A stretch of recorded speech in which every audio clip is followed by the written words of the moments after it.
Hey everyone and happy Thursday. My name is Rishe Groner. I didn't introduce myself at the beginning of my last video, but I'm here to talk a little bit today about a concept that I've seen sort of floating around in a lot of different areas lately, which is, we're going to talk a little bit about the difference between masculine and feminine. So we're not going to talk about the difference between male and female. I'm going to put a little disclaimer up front. Not we all. I don't want to put any assumptions up here. In fact, I'm going to start with, as we tend to do with when we teach anything or when you give a marketing presentation, assumptions and limitations. So I know that I'm speaking to a very wide audience here. There is an audience on Facebook that I'm creating this for, but we know that things can go further. So whether you're in your car, if you're in your car, please don't crash. Feel free to listen to this. There's nothing to look at. It's me in my home. Thank you so much, everyone, for being here. Or whatever level you are in your study of Kabbalah, of Hasidus, of Judaism, of Torah, of feminism, it doesn't matter. I'm going to do my best to explain as much as I can. And I'm going to give a little bit of an overview of a class that I've been teaching for a while now that I believe has really helped me personally to understand my own position as, what I call a Jewish woman. And there's a lot of trauma around those two terms in today's society around being Jewish. Obviously, there's a lot of kind of, PTSD. And then there's being a woman. What does being a woman mean? And how does that embodied sense of identity feel when sometimes we don't necessarily identify with all of that? So I want to start with my limitation and disclaimer by articulating that we're not just talking about being a woman. We're talking about the feminine and femininity in general. So on a Kabbalistic level, and anyone who's sort of looked at anything from a spiritual perspective, I speak, again, to give you my disclaimer, when I speak, I do imagine one day, as soon as I start doing these videos frequently, I'll have like a little disclaimer thing up front that says these are nice bullet points. Not there yet. But I speak through a lens of Hasidus and Kabbalah, so the Hasidic wisdom, which is a more applied, embodied form of the ancient mystical Jewish framework of Kabbalah, just so everyone's clear on that. Souls don't have gender. Now, our bodies do have gender, which is a wonderful thing. It's something that enables us to bring certain energies into the universe in different ways. And therefore, souls do have more of a primary gender. So you might have a soul, and there's different energies that make up like our cosmological soul recipe, and we may have more or less of those energies. So we may have more of what's called the Zeir Anpin energies. We may have more of the Malchut or Nukva energies. And that's totally fine. It's not that one is better than the other. What's happened through the way that the universe has evolved, if I may use the word evolved, because I know that it's a dirty word for some people, but we understand that part of that was creating an imbalance of those energies, which resulted in an imbalance of gender. And I can talk about this for hours. I want to keep this video short just because someone's going to ring the bell in about 45 minutes. And also because I want to go more into a specific area of this. But I want to start by saying that. So we know that all spiritual energies, there's no one there's often a discussion of what's higher, what's better, what's more powerful. It doesn't work that way. It's because it's like comparing apples and oranges. There's differences. I've noticed a lot of conversation online recently about women in Judaism, the role of women in general in society. And I obviously have a lot to say on the matter, as you can imagine. And studying the Kabbalistic element has been something that's been helpful to me. I think what's unfortunate about a lot of those teachings is that as they're taught often by men and often in an Orthodox Jewish context, they become understood as a way of saying it's apologetics. Essentially, it's apologetics. So I'm giving you a very long sort of upfront disclaimer to say that that's not my intention here. I just want to start by illustrating some different components of how that might play into how you receive this knowledge. Because I know for me, it can be very triggering sometimes. I don't want to be told this, that, the other by somebody who doesn't necessarily understand my process. So, I put this out here with empathy, compassion, and love, and everyone can have their own process going through it.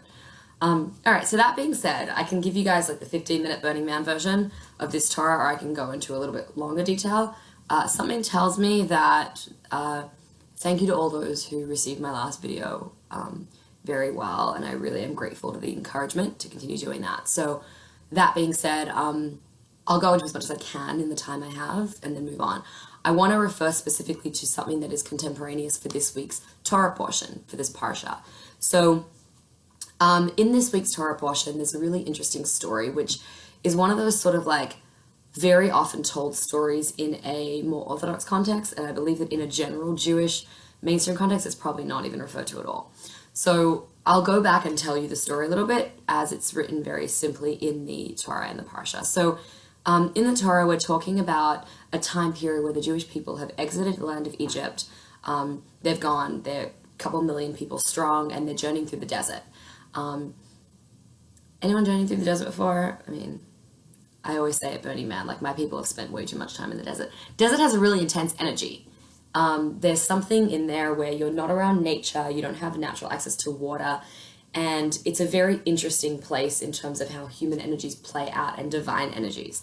So this whole Egel HaZahav, this golden calf saga, is a really interesting play, knowing that it's being set in the desert. So after the Jews leave Egypt, they have this miraculous crossing of the Red Sea, metaphorically, and just note that when I speak about a lot of these, you can take it as you wish, whether it's historical fact or whether it's a mythological, metaphorical teaching, as you wish. You know, I don't have any opinion in the matter that I'm sharing right now. So they're journeying through this desert. They have this amazing like exodus from all the boundaries, and they come across, like, imagine getting to this point where you think you can't get any further, and then you cross this sea, and then you receive this divine outpouring of revelation, which is Mount Sinai. So it's pretty magical. Not that I was there. I think all of our souls were there. So, and then they move on to this space where not long afterwards, there's a couple of different interesting stories that happen in the journey. And then not long afterwards, suddenly this experience happens where the people are confronted by a lack of leadership, an absence of their leader, Moshe. He's gone up to the mountain to receive the Torah. So he does this grand revelation it's kind of like the teaser, like the trailer. Hey everybody, like, here's 10 commandments. And then he's like, now I'm going to go up and hang out with the big guy upstairs. It's all very sort of, I was going to say medieval, but it's very ancient. This concept of like this God on a mountain. And I'm going to go have a chat with the big guy, and we're going to talk about what this Torah is, and then I'm going to come back down and teach it to you. While he's in this process, something happens. The people are downstairs, they're in the desert, and they start to panic. They start to experience something about feeling a lack of the divine presence among them. They start to worry, because until then, Moses has been their intermediary. He's been the one who comes every day and gives them the instruction, and goes down to the tent of meeting, the Ohel Moed, where they had a big cloud come down. And in fact, they're in process in this Torah portion. They're in process of building a mishkan, a sanctuary, where they're going to actually have a place to worship. So they really are looking for these kind of physical embodied places and spaces, and they can't find their leader, and they're having a tough time with that. And I'll go into sort of what that might have meant, what some of the Chabad Hasidic Rebbes say about what that may have meant Kabbalistically. So they come up to Aharon, who is the high priest at the time, and he is the brother of Moshe, and he is also a man of peace, a man of love. And they say to him, hey, help us out, please. Like, we need something. We need an intermediary. We need to feel this divine presence among us. We want to, and in fact, so going into the commentaries and going into this Hasidic explanation, we want to embrace and revere the God of the desert.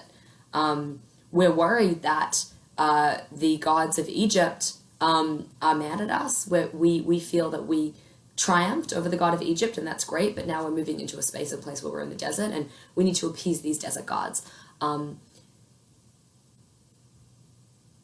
There's a lot of really interesting explanations around this. I went to a really amazing class recently. Professor Nathaniel Berman talked about the idea that they were looking to create a component of the Merkava, the chariot, the divine chariot. So there's a vision that is said in Ezekiel, Yechezkel, one of the later prophets, of how he has this amazing vision where he sees this amazing being, kind of like a dragon, but it's like, a four-faced being of a chariot, and there's like a lion and all these different animals, and one of them is this bull creature, and he says that that's what they were trying to create. So there's a lot of different explanations, but as it turned out, Aaron's like, okay, you guys, I'm down. Whatever you want to do, get your gold. Go to your wives, go to your daughters, go to your sons, and get the nose rings out of their noses and all their jewelry, and let's collect all this gold and let's make something out of it. As it turns out, they rip them out of their noses, but it says that they don't get it off their wives. So it's understood from that text that the women did not participate in this ritual, it ends up becoming a crazy, frenzied party, orgy, revelry. Like, it becomes a really crazy experience. And it's often talked about in rabbinic and all kinds of different literature, Jewish literature, around this massive sin that the Jewish people did. They really went nuts worshipping this golden calf. So that's what he did. Sorry, I keep not telling the story. He took the gold and put it in a fire, and then out came this golden calf creature, and then they said, Ele Elohecha Yisrael, this is your God Israel. And they were dancing and singing and praying and laughing, which some translate as being like crazy orgy. And meanwhile, Moses is up on the top in the heavens talking to God, the God of the Bible in that way. And God's like, hey, look at your people down there. What the hell are they doing? And Moses is like, oh my God, these are, and a really interesting dynamic comes into play. Moses goes down. First he defends the people against God, and he's like, they don't know what they're doing. Then he comes down and yells at the people. So he's in a really interesting space of being in between. And then all kinds of interesting things happen. It's an amazing, I highly recommend that you read the Torah portion if you can. It's an amazing cosmology of what divinity means and the human relationship with the divine. And the idea that how can we be forgiven for our sins, and how can we take responsibility, and how can a leader take responsibility for the acts of someone else, and what are the ways that we can understand God, because there's a whole explanation where Moses is like, hey, God, I want to understand you. And I really want to go into all of that, but I wish I could just talk about this stuff all day, because that would be amazing. But I can't. So I'm going to talk to you just about this idea of the women and the golden calf, because that's what I want to focus on. I want to talk a little bit about the feminine. I just want to get this point across, because on Facebook there's a lot of conversation around men and women in Judaism, and I want to just understand, we're not talking about women here. We're talking about the feminine. We're talking about people who are in female bodies who tend to represent the feminine more, but that does not mean that someone in a male body cannot represent the feminine more. It doesn't mean that someone in a female body cannot represent the masculine more. These are just two polarities of energy. If you have any familiarity with Kabbalah and the Tree of Life, which I will gladly talk about in another video, we understand that there is like left side, right side, and there is this masculine energy, and there is a feminine energy. And one of them is like the energy of like giving and moving forward and being sort of aggressive and focused, and the other one is an energy of nurturing and intuitive and very much in the body, very corporeal, and creative and communicative and expressive and all of that. So those are the two energies, and I don't think that they're gendered. I really don't. I think we use the term gender a lot because that's how we understand it the most, because of the world that we live in. There are absolutely 1,000%, and everyone's a calibration of both. So you might be 60-40 male, masculine, feminine. You might be 70-30. You might be 20-80. You might be 50-50. No one is 100-0. And kabbalistically, the nature of the souls, yes, you have a soul that's more of a gendered soul. And that's why you have, there's all kinds of stories about like, if you have a feminine soul but you're in a male body, like how can you give birth? Well, then you can like create like this, like, there's an amazing word for it. I mean, I know the Hebrew word, I'm just trying to think of how I translated it once. Anyway, you like create like an integration, like a co-creation, collaboration with another soul that enables you to do that. It's really interesting. So that, because cosmologically, it's all possible. Gender, and I am grateful to all of those who really are very well versed in this area. Abby Stein, God bless her, she has done some incredible work explaining the Chassidus and the Kabbalah of transgender in Judaism. So you can look it up and see what she has to say about it as well. So that concept exists. Now I'm going to go into the understanding that when we're talking about this in the Torah and the Bible, we're talking about the women and we're talking about the men, and we're giving these more general constructs. So the women, it's said that the women did not sin with the golden calf. They didn't participate in this whole exploration. They didn't give out their nose rings and their earrings and whatever else it was. And I have an allergy, so I don't have any jewelry except this, maybe be blessed. But, they didn't give away any of their jewelry. So why? And in this amazing Hasidic discourse, which I was talking about earlier, again on Facebook, that it's sort of one of those ones that's been like translated and it's called Feminine Faith. And it's like, I call it sort of pink washing, but it's not. It's actually an incredible piece of Hasidus. It's been taught over by, the version I have is by the Rebbe Maharash. I can never do the numbers of the Chabad Rebbe's. Fourth? Reb Shmuel, but it's also brought down by the other two Rebbeim, the Alter Rebbe and Tzemach Tzedek. So just so you guys know that this is like an ongoing concept. I don't like quoting the books directly, but I'm going to kind of give it to you in my own words, and I'm open to additional interpretation. So there's a whole understanding of the energies of divinity as they were being sort of introduced to the Jewish people. I have to check what timing it is, okay. As they're being introduced to the Jewish people when they first come out of Egypt, because they're coming from a pantheistic society, which is, sorry, maybe it's not pantheism, I'm not good at these academic terms. They're coming from a society like Egypt, which has a million gods, a different god for everything, and goddesses as well. And those goddesses and gods are actually really powerful energies. You may not like this idea, but the fact is that there are other energies in this universe aside from the oneness of the divine. The more we understand the nature of divine energy, we start to understand that it's not that there's one God that is better than all the other gods. It's that all the energies are one because they all belong to this united divine godliness. It's not a non-dual perspective. So these energies in Egypt did have a lot of power, and that's why it was so difficult for the Jews to get out of Egypt, because it was really tough. They say that Egypt was like an iron fortress. No one could get out. And one of the primary deities in Egypt at the time was the lamb.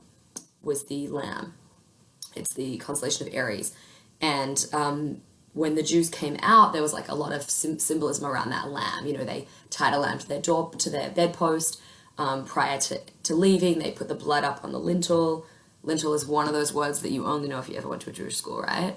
Or if you studied like Bible. Anyway, then they also had to slaughter that lamb, and they made a whole roasted korban pesach. That was the sacrifice offering. So it's a very prevalent theme. Then they come into Egypt. Now, then they come into the desert. So the Jews weren't idiots, and they understood that all these different energies and constellations have a lot of power, and they were really looking for that. They understood that. Now, they had to take this Egyptian understanding of divinity and translate that to this new all-encompassing, omnipotent, all-empowering God that they were being introduced to at Mount Sinai. And that's why in one of the first commandments it says, Anochi Hashem Elokecha. There's two words used. Anochi is I, and it's actually the Egyptian term, so that's also very interesting. It's kind of like an introduction to this cosmology of how we're going to understand God. Like, do you guys get it? Because it's kind of confusing. We know that you're coming from Egypt, and now the game's going to change. And then the term uses Hashem, which is the 4-letter word of Yud Hey Vav and Hey. So Havaya, Elohecha, which is Elohim, which is a different nature of divinity. Now, the 4-letter word of God is referring to like what we call transcendent divinity. It's like, when you're on Mount Sinai, when you're looking at a mountain and you hear fire and thunder and lightning, and you're like, whoa, God, that's amazing. It's that godliness that takes you out of your body, that the experience is just so heady and so tripped out and so psychedelic and so divine and so incredible that no one can deny it. And then you have Elohecha, then you have Elohim, which is like a much more embodied, innate, and natural form of the divine.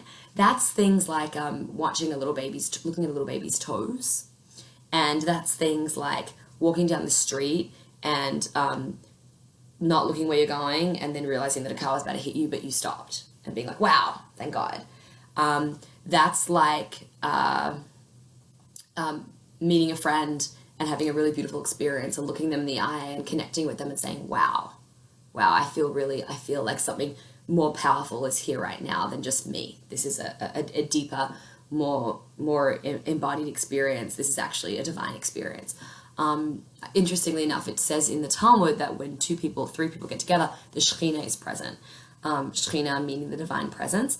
And I don't know if I'll manage to get to this today, but that divine presence is actually the feminine divine presence. So we're going to start seeing a bit of a differentiation here in a minute as we go along those lines, which are traditionally gendered, but they're actually not gender. It's anything. So you've got this like, whoa, heady experience of the divine, and then you have this sort of like more embodied, innate feeling of like divine power in nature. Elohim, we know in the gematria, in the numerical equivalent, is hateva, which means nature. So we know that this is like the God that you see in nature, that you see in everything. That like, I drink water. The fact that I have clean water to drink in my home in Brooklyn is pretty astounding. So thank you for the water. That was a very good timing, but I was going to drink water anyway. So that's the polarities. And in this first commandment, the first thing the Jews are being told is, hey guys, listen, I'm Anochi, I'm that God that was in Egypt with you, and I am Hashem, I am this Havaya experience, and I'm also Elohecha, I'm also in you, I'm also embodied, I'm also part of you. And then it says, Lo yeh lecha Elokim acherim al panai, you shouldn't have any other gods besides me. Now, the people were trying to get this. They were really on the way to understanding this, but they messed up. I mean, we're humans, right? That's the joy of learning Torah, is that, when I was studying Torah as a kid, I'd be like, well, these are the good guys and the bad guys, and I would never be one of the ones to do that, like to be in the desert and start complaining, or to be, in the times of the prophets and the times of the judges and start, worshiping idols. But the fact is that maybe you would be, because we're human. And that's the beauty of hearing these stories, is it's messy. That's the nature of the human condition. It's messy, and then we clean it up and everything like that. I don't like all of it. I mean, I'm not going to lie. This story doesn't end very well. Like, there ends up being a whole plague when the people who worship the golden calf end up all having to be killed. It's not very pretty. But let's take the lessons from it. Because, again, whether these stories happened as we say they happen historically, or whether they're mythological understandings or energetic maps, I don't want to get into that. Let's see what can we learn from it. So the Jews are on this divine cosmological journey of understanding the divine, and they have decided that this God, this like heady experiential God, is no longer present among them, and they don't understand how to access this embodied, present, immanent energy of divinity. Now, the men, again, I don't like being gendered over here, but this is how it happened. Their souls come from this root origin of something called Zer Anpin, Za.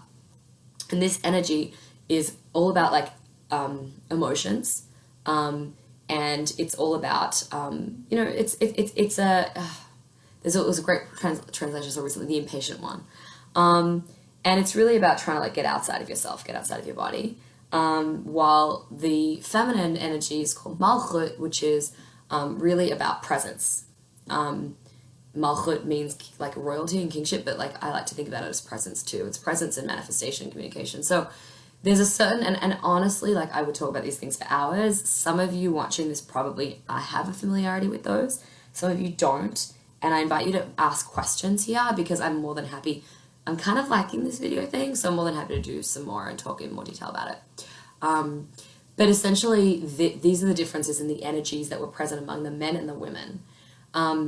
Or the feminine and the masculine. So the feminine energy is more likely to really perceive that level of divinity, to really understand, yes, the divine presence is here with me embodied. Part of that has to do with feminine anatomy, so just to do with the fact that if you are capable of creating life and breathing life into your own body, you're a lot more likely to see the awesomeness in everything. There's a lot of experience that happens around sort of learning from the world around you, like cooking vegetable, like, kneading bread, like you can just learn so much. Again, men can do this too. So I want to go into the idea that these energies exist in both. And what's happened is that the universe, as it's created, puts a lower value on those feminine energies and a higher value on the masculine energies, or it did until recently. Third wave feminism aside, which puts all the value on maybe the second wave, on the masculine energies and says women can have those masculine energies. Yeah, that's true, and that's fine, because again, like I said, everyone's soul is made up of both. But end of the day, the idea is that these feminine energies have always been suppressed. That comes down to a story, a myth around the creation, a tale, a legend, a teaching around the creation of the world, where the universe was created, and again, I'm kind of throwing everything into like a really short time. During the process of the creation of the world, something happened which is articulated in different realms in different ways. One of those stories would be the story of Adam and Eve, with the people being sort of shunned and sent out of Eden, and Eve as the woman being kind of cursed for life.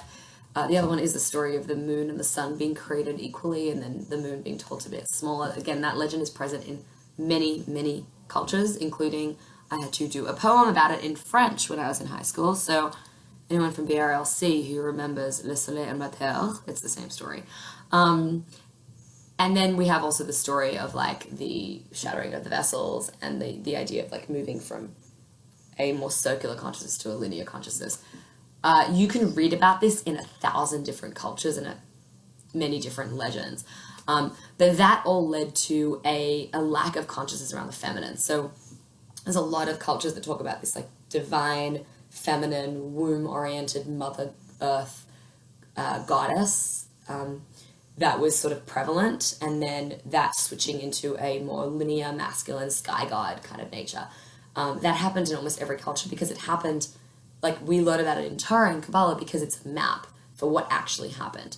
So in that process, we all lost our sensitivity to the feminine as being something really powerful. Now, if you look at that in life and in the world, that's why we're raping Mother Earth. That's why there is all this mining going on, and no one cares about the cleanliness of the water, and no one cares about the emissions into the atmosphere, because the Earth is just a resource to be plundered, as opposed to a renewable, giving, merciful, nurturing mother who will give us whatever we need when we need it. That's the definition of abundance, but not more than we need. So we live in a world now where the energies of the feminine are not as respected as the energies of the masculine, which means that you may be a man, but if you are spending more time parenting, people might be, oh, well, that's very impressive, because no one thinks that a man actually thinks that it's valuable to do parenting, because there's been so much value placed upon other energies in our society, such as sort of that more like warrior, forward-moving, aggressive energy of, conquering the world and being very sort of powerful and impressive in corporate environments. Now, it's a known fact. There's some great studies. There's a study in Harvard Business School about this, that a lot of the qualities that people look for in CEOs, such as like impressiveness and ability to kind of be, leadership and all of that, are actually not as valuable as some of the more, and those are all qualities ranked high in men, are not as valuable as some of the qualities that are ranked high in women, such as empathy, collaboration, compassion, creativity, intuition. So it's an interesting shift that we're living in right now, because these energies are shifting, which means that if you're a woman and you're really good at, kind of going out there and taking direction and moving forward and doing things that are kind of looked at as masculine, you might be criticized in your workplace for that, because they view it as a little bit jarring that you're a woman doing that. And that's what, the feminist movements become, is that people are very, there's a backlash against that. So that's a lot of the conversation that I'm hearing right now online is, women trying to be men and they shouldn't be trying to be men. If a woman feels masculine and wants to be able to do that, there's absolutely no reason she shouldn't be allowed to. At the same time, if a man feels that he has a lot of this feminine, and again, I'm talking about just left side energy, that he wants to do a lot of these things like being nurturing, or that he wants to take on a more intuitive role as opposed to a more analytical role. If he wants to take part in teaching or nursing or caregiving, then that should be allowed too. And I think a lot of the conversation around who has it harder, men or women, is saying, well, anyone has it difficult if they're not capable of fully expressing their femininity. In order for the universe to reach a balanced state of rectification, we need both sides to be fully actualized. Even if you are an 80% masculine, 20% feminine, you need your 20% to be fully actualized so that you can reach your wholeness. It's literally science. I like saying that Kabbalah is science, but I do understand to the scientists out there, I bless you, Frida Werga, that I'm not using the right terminology all the time. But so these energies are prevalent and they're present, and it's really important to reach that full balance. Now, and I can talk more about this and how that's sort of shifting in the workplace and how that's shifting in, environmentalism. There's a lot of stuff you can read about all these different areas of ecofeminism and things like that. But I want to go back to the golden calf because I think that's the point that it's like I said, it's relevant to this week's parsha, this week's Torah portion. So the Jewish people are in this state of trying to understand the divine, and they're looking for that heady spiritual experience that they just had, and they're looking to get out of their heads. They're looking to just get out of themselves. They want to have this crazy experience, and they did go about it strategically. They said, well, Ares was the god that was ruling over us in Egypt, and we took on that god, that Egyptian god, and now we're going to come in with Taurus, which is the cow, the bull, and we're going to work with that energy in the desert. Now, this was them assuming that those energies, those deities, and those secondary beings, which are all channels and tools of divinity, but they're not actually that divine oneness, that they have their own power, and they do have their own power, but they're all, I guess I would say nullified. They're all secondary to the essential divine unity, the divine oneness of power. So this was a mistake, and this is something that's very common in that sort of linear masculine way of thinking, which is a separation. It's a way of kind of disconnecting and saying, well, this is that and that is that, and they can't all be united and one. And the more you can sort of understand other areas of science or biology, there's a lot of, in psychology, there's a lot of research around this, and I don't want to go into anything that I don't have full confidence in explaining. I'm doing a lot of research on this, so I will happily share it with you in future. So they're in this state of trying to sort of appease those energies because they feel disconnected, they feel cut off, they feel that they can't connect with that oneness energy when they're in this desert state. The feminine had something super beneficial, and that was this ability to embody, to perceive the divine. And it's literally like the women of the children of Israel in the desert are just going, dude, come on, really? You think there's no God with you? Like, I woke up this morning and I saw the sunrise in the desert, and man, I know there's a God. My little kid came up to me crying, and he showed me something that he'd made, and I went, there's a God. It's that ability to perceive the divine in everything and every little thing that comes up that really confronts you with that embodied experience of the divine. And I think, and there's also a lot of, I could talk about this for so long, but there's a lot of correlation to the body and the feminine. If you look at society right now, women are, they're criticized for their bodies.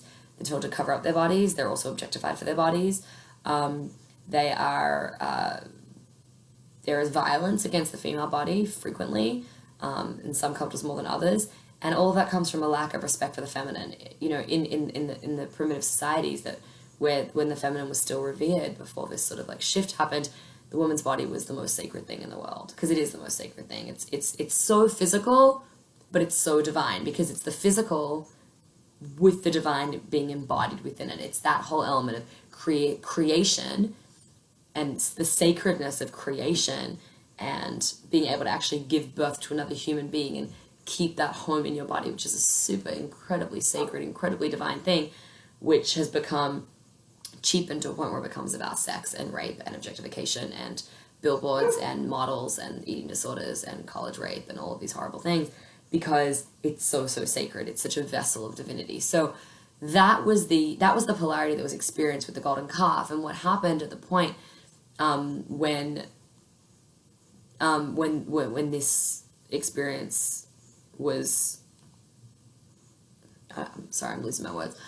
What happened at this point was now there was a shift in their movement towards understanding divinity. And the rest of the story as it goes, so it's told in the commentaries that the women received as a blessing, as a gift, for their lack of participation, that they receive this gift of the Rosh Chodesh, the new moon celebration, being the feminine, the women's festival. And we know, based on the story, that the moon was diminished, and her like lessening is the feminine, is the moon represents the feminine, that was why women receive this gift of celebrating the new moon. I can talk about the moon for hours. There will be more videos about the moon. One thing to remember is that the moon really represents femininity in many ways. The moon represents femininity and the ability to wax and wane, and the ability to ebb and flow, and the ability to go all the way down to the darkness and then come up into the light again. These are all very present feminine energies, not women, but feminine. Everyone goes through them. Things like this are not respected in the current state of the universe, but we are shifting. In Jewish tradition, it's often talked about how this is all la'atid lavo, in the future, in the rectified state of the universe, tikkun olam, Mashiach, whatever you want to call it. This will not long be present. So I want to just give you guys a little bit of a secret. That time is now. We can see that very clearly. Look at how corporations are shifting. Look at how family life is shifting. Look at how more and more awareness is being made to respecting feminine bodies, to respecting bodies in general, because the masculine body, by virtue of the fact that it's a body, has that feminine element in it. All of those things are shifting right now. So it's up to us to shift that. It's not something that sort of just like happens because one day magically it happens. Consciousness shifts, and as we expand our consciousness, we have the ability to, within our own practices and our own lives, shift that. So the rest of this week's Torah portion goes into a really interesting journey as the Jews try to understand what, as Moshe and God tries to understand what divinity means. And there's a whole period where Moshe's like, God, if you are so mad at these people that you're not going to come with us to Israel, like, destroy me from your book. And that's like this battle with your higher self where you're like, you know what, like, I don't even want to deal with this anymore. Like, you know, either take me as I am. Yeah, I messed up, I'm a human, but like, you can't just, you know, not want to have any part of me. And then God's like, well, you know, fine, I'll forgive these people, but like, I'll just send something down instead. I'll just like represent myself. I'll come down in the faintest way. And the Jews are like, and Moshe's like, no, I want you to be fully embodied. I want you to be fully within me. And then he says to God, give us like a hack. I want to understand you. I want to feel you. I want to know, how do I get these people to really experience this embodiment of the divine if it's that hard? And God says, I'm going to give you these words, which becomes like the magic words that are used constantly. They're used in our prayers, actually, on Yom Kippur. We say them in synagogue. Rosh Hashanah, they're the 13 attributes of mercy. Yud Gimel Midot HaRachamim, that God gives to the people, which is like, that you are a God of mercy, compassion, that you don't visit the sins onto the generations. It's a really beautiful prayer.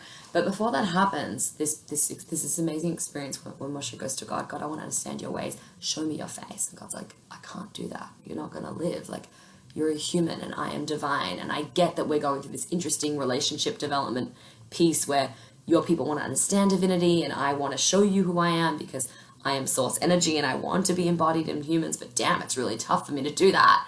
And there's this experience where Moshe is told to go out into the like the clefts of the rock, into like this like rock space, like a little ledge, and God's like, I'm gonna pass over you, and then when I'm over it, then you can stand up and then you'll see my back as I pass over you.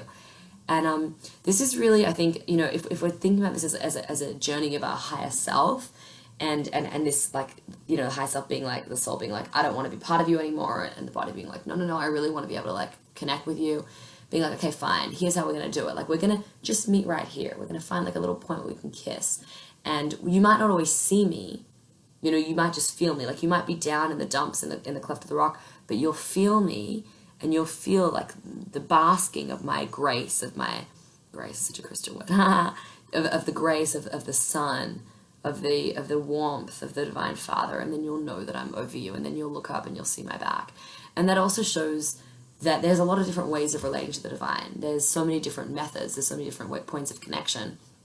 And one person might see this part, and one other person might see that part, but all of them are different, and they're all different paths to experiencing that full embodiment. So the embodiment of the divine is really taking that source energy that lives in those heady, amazing, psychedelic, incredible, expanded, transcendent moments and bringing them into our daily lives. It's saying, hey, this water is blessed. This water is a container for divinity because it signifies abundance and healing in my life.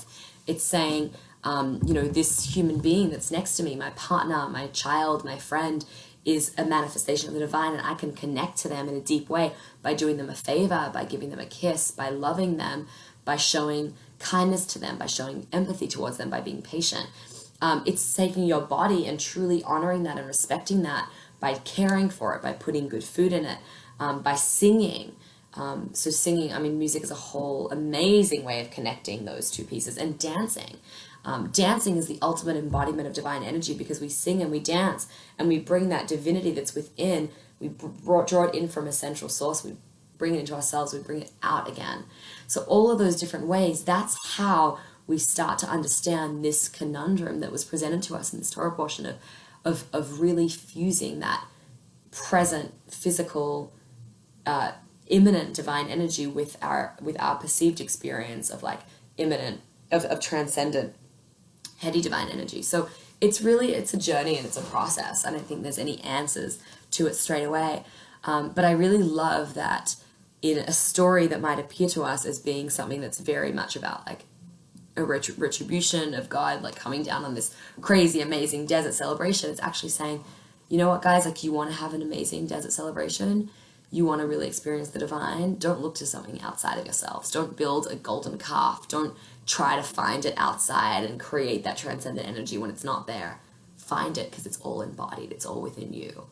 And I bless all of you, male body, female body, masculine, feminine, non-binary, transgender. There's so many beautiful ways of expressing those genders and those bodies right now today that we all find that calibration, that balance of those different energies of divinity embodied and transcendent, and also of our actual genders and our different ways of expressing masculine and feminine.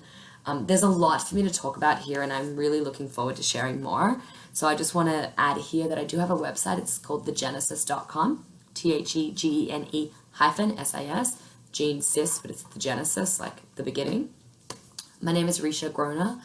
So you can find that on Facebook, facebook.com/thegene-sisters, and you can find it on the website. I'm more than happy to answer more questions because this is an area that I've done a lot of study around and it's very important to me and I'm very passionate about. And I will go into more detail of some of the concepts introduced in future. So please feel free to share feedback. And also just remember, like, it's a process. We're human, one step at a time. There's so much about the return of the divine feminine and consciousness awakening. And like, you kind of, once you start learning about it, you're like, oh, I want this all at once. It doesn't work that way, you know? It's a process. And I think if there's anything we learn from the forefathers, whether you're Jewish or not, of Jewish ancestry, it's the mythological, energetic story of these ancestors traveling through the desert, is that it happens to everyone. It's a process. It's a journey. So we can all get through that journey, but just remember, like, there's no need to criticize men for being like this or to lord yourself over as a woman for being like this. There's no way of saying, well, that was good for a woman or that was bad for a man. We all have a combination of energies. Let's just embrace them and express them and fully realize the divine beings that we are, because it's so wonderful and so wondrous and so magic. Thank you again for all your support. I look forward to hearing from you. One more thing about this week's Torah portion is also the Torah portion where they make the anointing oil and the incense. God commands to Moshe to produce that, and there is a biblical reference to different aromatic herbs, and there is a whole understanding about what that might mean as far as the use of aromatic herbs and medicinal herbs and psychoactive herbs such as cannabis from this week's parsha. It's very beautiful. There are some very beautiful teachings around it, and I do look forward to sharing some of that with you at some point. There is a term used in this parsha that talks about kane bosem, which according to different scholars, may have meant a reference to something which would be cannabis. So it's a very exciting little point. I don't have time to go into it in detail because I'm trying to keep my videos short, although someone did say to me that they're my videos, so I can do whatever I want. But anyway, if you wanted to hear the main thing, you can drop out now. If you want to hear a little bit about Kane Bossem and cannabis, there is a lot of different references to a substance called kane in the Talmud and in the Bible, and Bossem often means aromatic. So in that same paragraph in this week's parsha, we talk about this anointing oil. We talk about cinnamon, Bossem, which is like cinnamon, and the aromatic kind. And Rashi's like, well, that's because there's a non-aromatic kind too. And with kane, it's the same thing. So it's the aromatic kind of kane. Kane in Talmud is often a term used for something like hemp.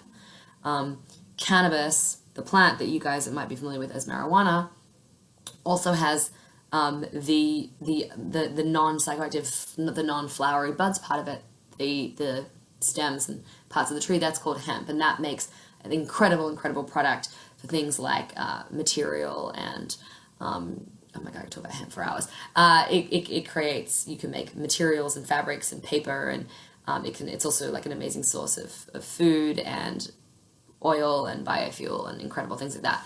So there's a lot of different research and academic sources to say that it's very possible that kane, meaning hemp, kane bossem, the aromatic part of the hemp, would mean cannabis.